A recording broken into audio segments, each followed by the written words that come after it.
Students, आज के इस वीडियो लेक्चर में हम प्राचीन भारतीय राजनीतिक चिंतक शुक्राचार्य द्वारा अपने ग्रंथ शुक्र नीति सार में वर्णित राजा के संबंध में उसके विचारों का अध्ययन करेंगे।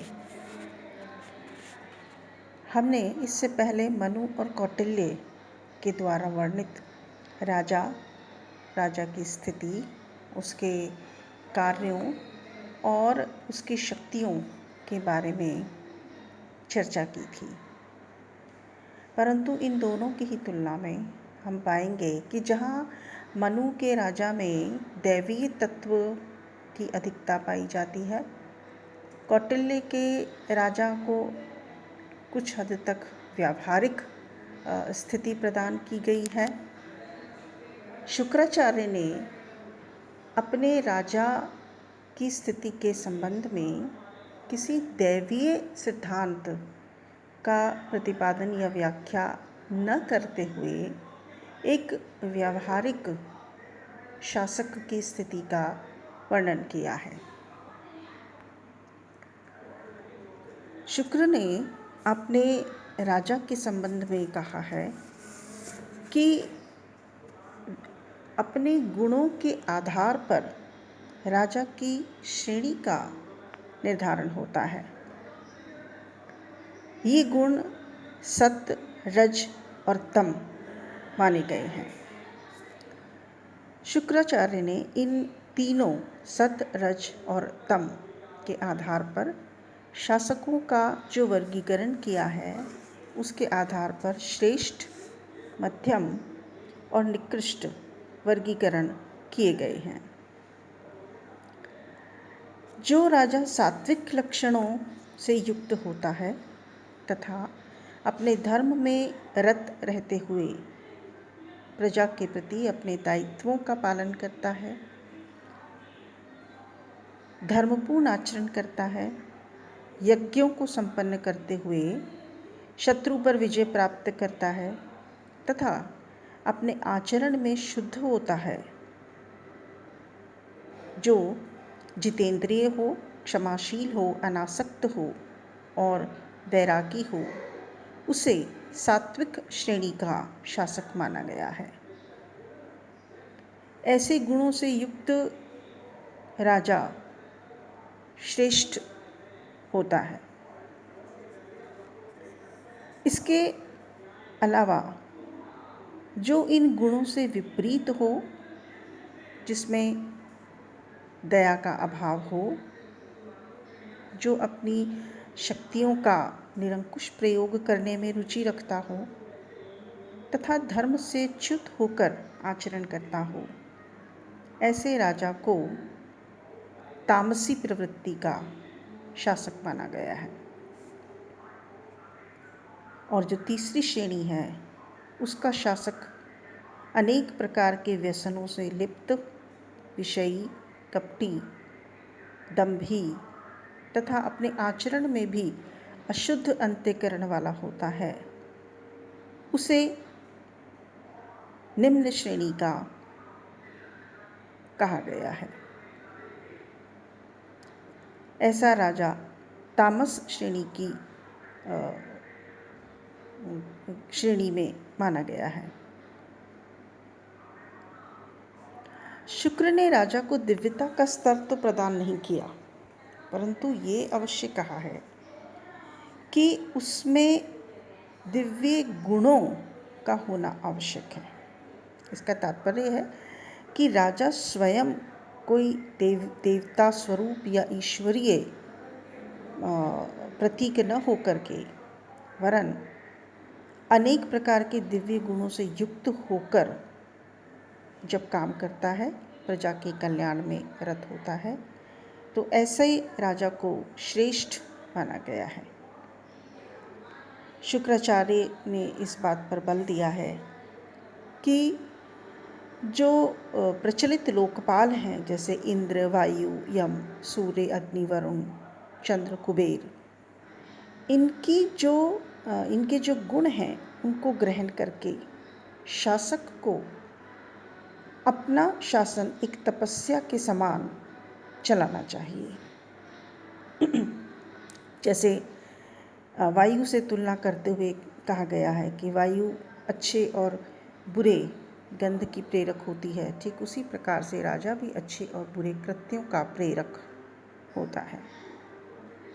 जिस प्रकार से सूर्य अंधकार का नाश करता है, राजा भी अधर्म का और अत्याचार का नाश करके धर्म की स्थापना करता है। जिस प्रकार से यम न्याय करता है और दुष्कर्मियों को दंडित करता है, राजा का काम भी दंड को धारण करना है और अनाचार को समाप्त करना है।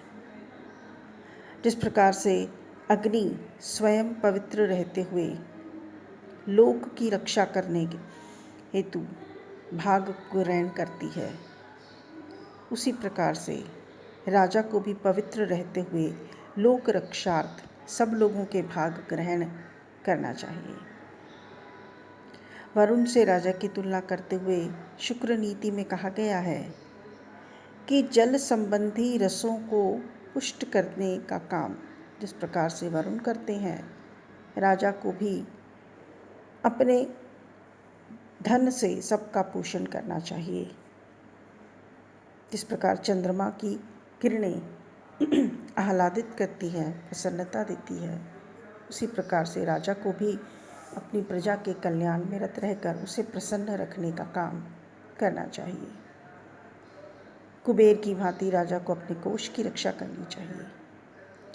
ये कुछ ऐसे लोकपालों से तुलना करके और उनके गुणों को अपने भीतर विकसित करने का जो आह्वान शुक्र नीति ने किया है, वो मनु के दिव्य अंश से कुछ अलग प्रतीत होता है।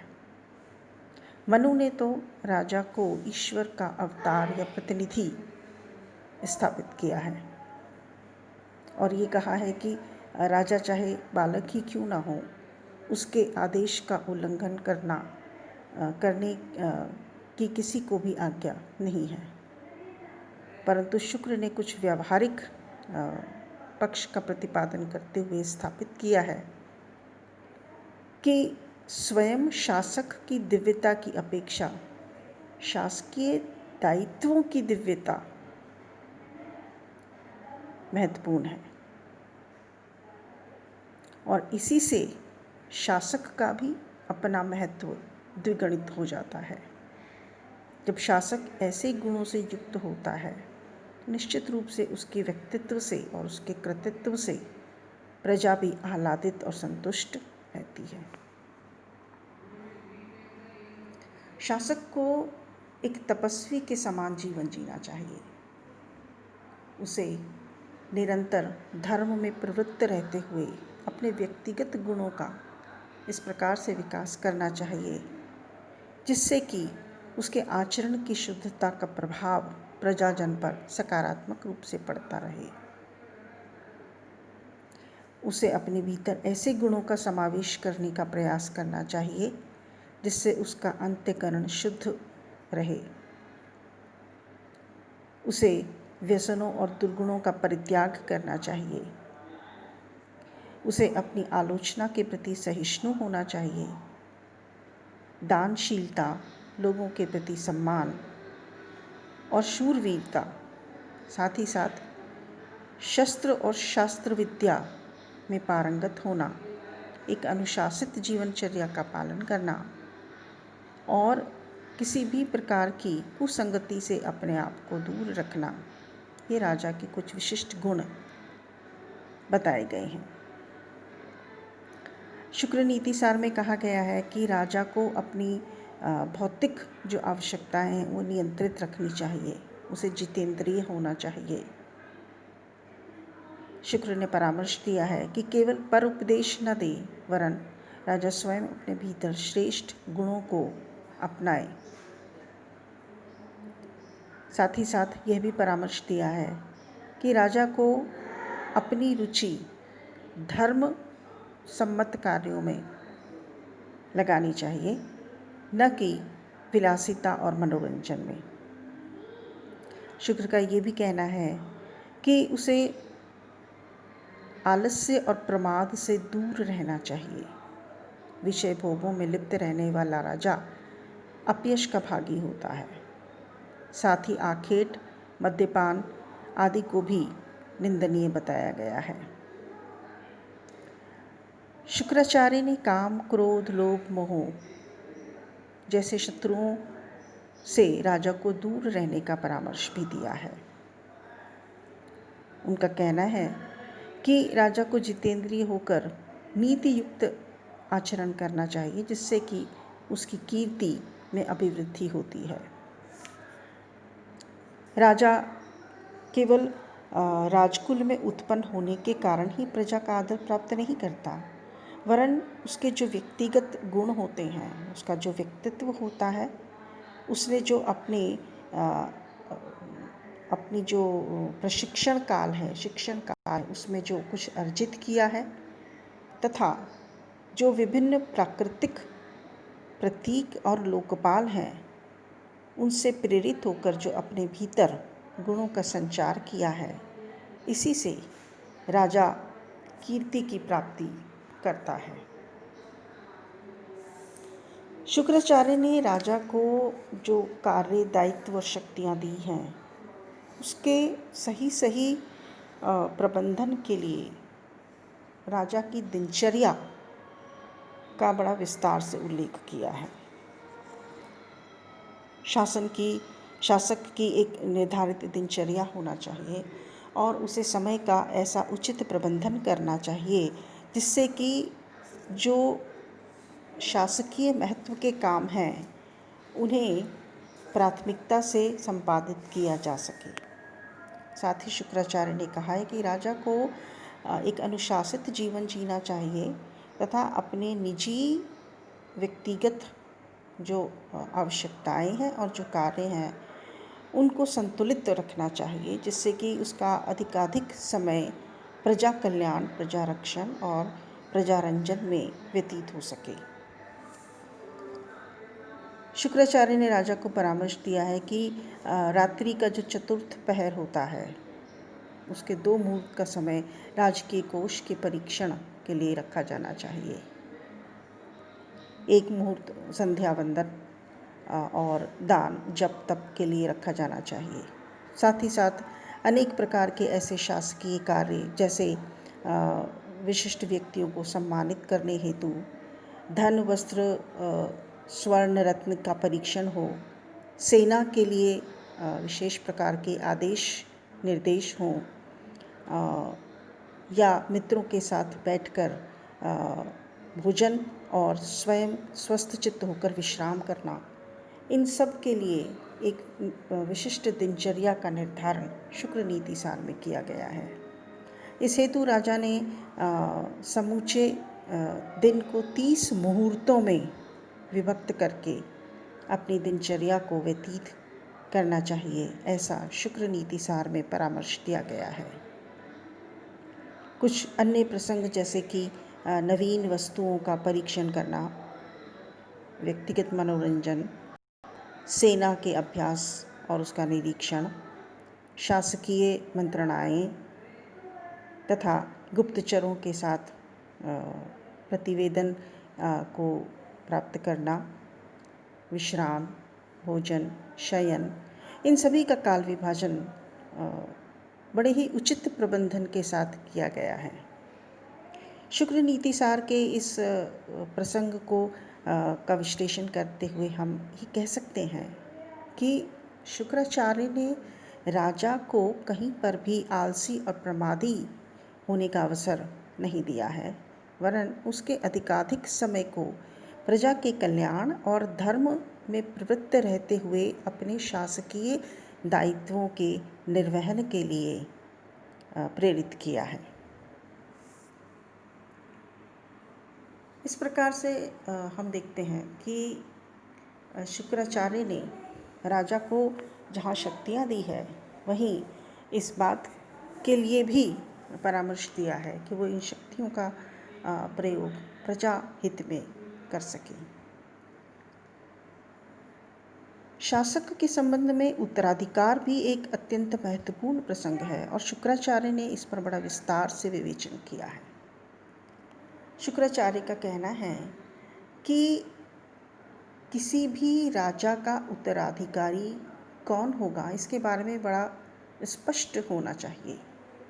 एक तो वो राजकुल का ही व्यक्ति होना चाहिए, दूसरा कि राजा के जीवित रहते ही इस बात का निर्धारण हो जाना चाहिए कि उसका उत्तराधिकारी कौन होगा,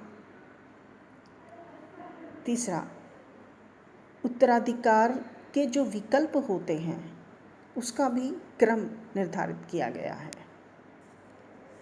शुक्र कहते हैं कि सबसे पहले जो वरीयता क्रम में है वो राजा का ज्येष्ठ पुत्र है, उसके बाद राजा का छोटा भाई, उसके बाद राजा के पिता का भाई, उसके पश्चात छोटे भाई अथवा बड़े भाई के पुत्र, उसके पश्चात पुत्र समान कोई भी राजकुल का व्यक्ति, और जब ये भी न हो सके तो दत्तक पुत्र को उत्तराधिकार दिया जा सकता है। ये वरीयता क्रम इसलिए रखा गया है जिससे कि इनमें से किसी भी प्रथम व्यक्ति के प्रथम विकल्प के उपलब्ध न होने पर या किसी भी प्रकार की शारीरिक अक्षमता, अयोग्यता, मानसिक अक्षमता या अयोग्यता होने पर या पुत्र के न होने पर या भाई के न होने पर कौन शासन का उत्तराधिकारी होगा इसका यथासमय निर्धारण हो जाए तो राज्य के लिए उचित स्थिति होती है। शुक्राचार्य ने ये भी कहा है कि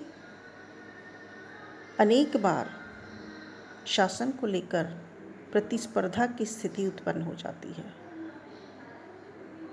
अधिक दावेदार होने की स्थिति में जो वरीयता क्रम है उसका पालन किया जाए, परंतु किसी भी स्थिति में राज्य को विभक्त या विभाजित न किया जाए। ऐसा करने से राज्य जो है वो दुर्बल हो जाता है। शुक्राचार्य ने इस विचार का दृढ़ता से निषेध किया है कि किसी को प्रसन्न करने के लिए राज्य का विभाजन किया जाए। साथ ही आशंका व्यक्त की है कि ऐसा करने से शत्रु आक्रमण करके उसे नष्ट कर सकते हैं। तो हम देखते हैं कि शासक के उत्तराधिकार के संबंध में भी शुक्राचार्य ने अत्यंत ही व्यावहारिक मार्गदर्शन अपने ग्रंथ शुक्र नीति सार में प्रदान किया है।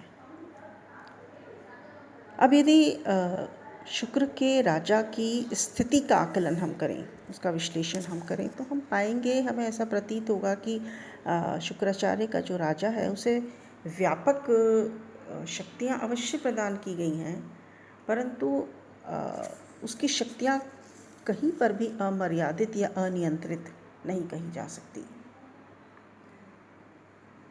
शुक्राचार्य का कहना है कि राजा को धर्म सम्मत रीति से अपनी दंड शक्ति का प्रयोग करना चाहिए, अपनी शासकीय शक्ति का प्रयोग करना चाहिए।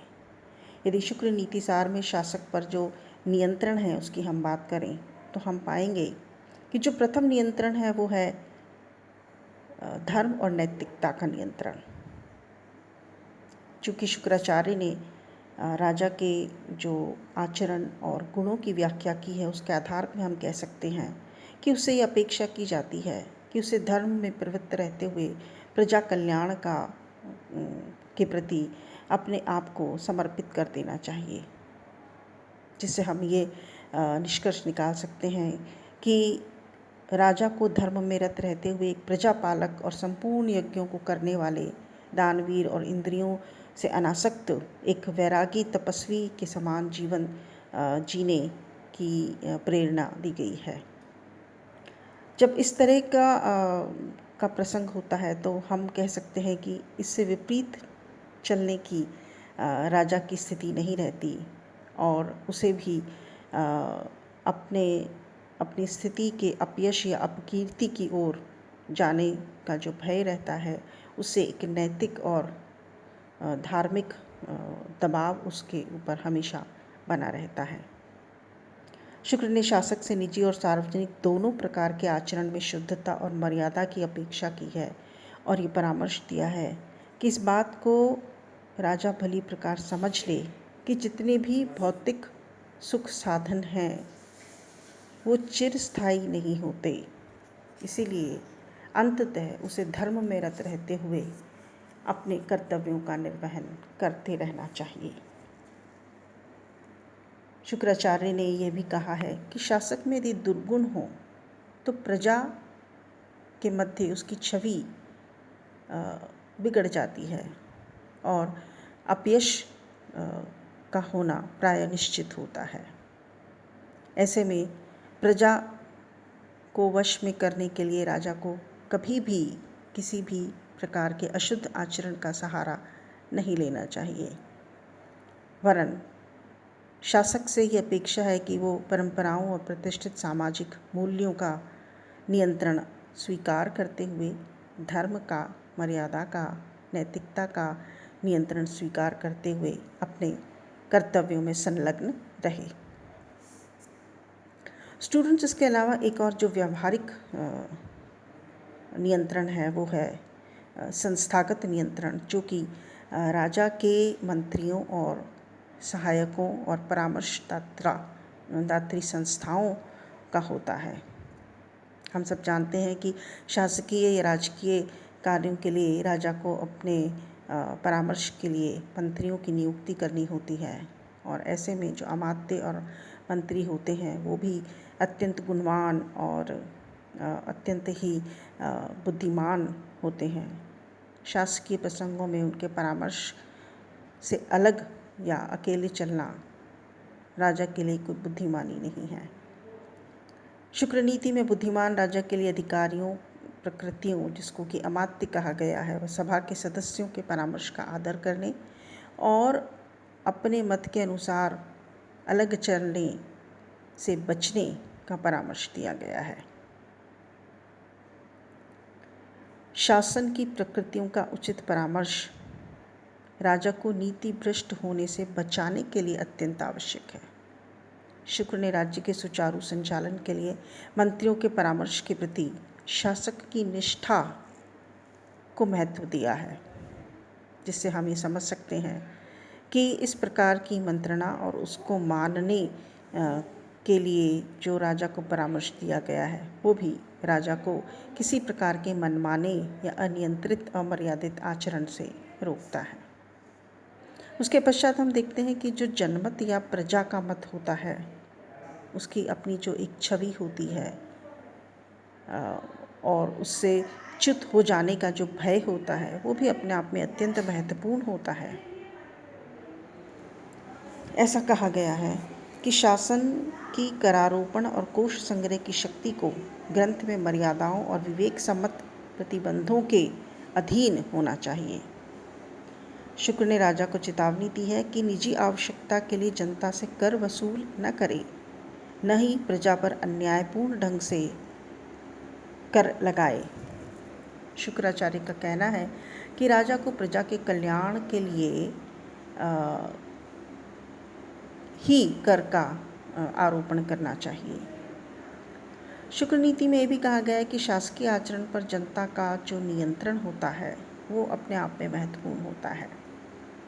यदि प्रजा राजा के किसी कृत्य की या किसी नीति की आलोचना करे तो राजा को सहिष्णु होकर उसको स्वीकार करना चाहिए तथा अपने व्यवहार की समीक्षा करनी चाहिए, जिससे कि उसका जो प्रदर्शन है वो श्रेष्ठ हो सके।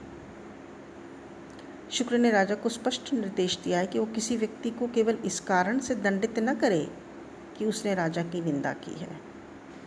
राजकीय आचरण पर प्रजा के नियंत्रण को स्थापित करने के उद्देश्य से शुक्र ने शासक से प्रजा की आलोचना को ध्यानपूर्वक सुनने का आग्रह किया है।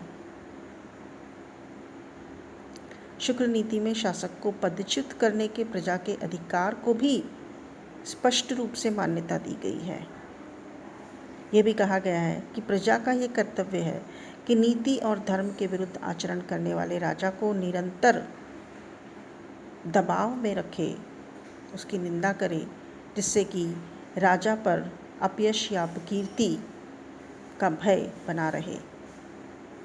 राजकीय कार्यों में शुक्र ने लोकमत को विशेष महत्व प्रदान किया है और हम ये कह सकते हैं कि इससे पूर्ववर्ती जो विचारकों का अध्ययन हमने किया, विशेष करके मनु का, तो जहाँ मनु ने राजा को ईश्वर का प्रतिनिधि मानते हुए उसे पदच्युत न करने की व्यावहारिकता की बात की है, शुक्राचार्य ने उनके विपरीत ये स्थापित किया है कि यदि राजा अपने आचरण में इतना निकृष्ट हो जाए तो प्रजा ऐसे में उसे पदच्युत करने का भी अधिकार रखती है।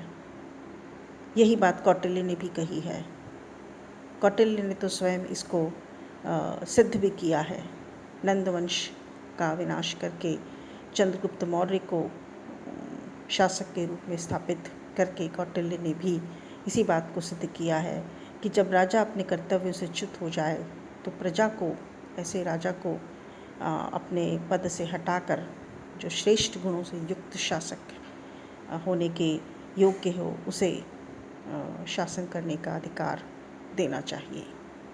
इस प्रकार से हम देखते हैं कि शुक्र नीतिसार में शुक्राचार्य ने राजा के गुणों, व्यक्तिगत गुणों, अर्जित गुणों, शिक्षण प्रशिक्षण से निखरने वाले अपने व्यक्तित्व, उसके दायित्वों के निर्वहन, राजा की श्रेणियाँ गुणों के आधार पे, सत्य रज तम के आधार पे श्रेष्ठ, मध्यम और निकृष्ट वर्गीकरण करते हुए ये स्पष्ट किया है। अत्यंत ही व्यावहारिक विवेचना राजा और उसकी स्थिति की गई है और हम कह सकते हैं कि राजा उसके कर्तव्यों, उसके कार्यों, उसके कार्यक्षेत्र, उसके दायित्वों, उसकी व्यवस्थित दिनचर्या, उसके तपस्वी समान जीवन, धर्म में प्रवृत्त होकर अपने कर्तव्यों में रत रहने की प्रवृत्ति और प्रजा और धर्म का उस पर उचित नियंत्रण राजा को एक श्रेष्ठ स्थिति प्रदान करता है और ये अत्यंत ही व्यावहारिक स्थिति भी है। इस प्रकार से हम देखते हैं कि शुक्राचार्य का जो राजा है वो व्यापक शक्तियों को धारण करने के बावजूद भी अमर्यादित या अनियंत्रित शक्तियों का प्रयोग नहीं कर सकता है।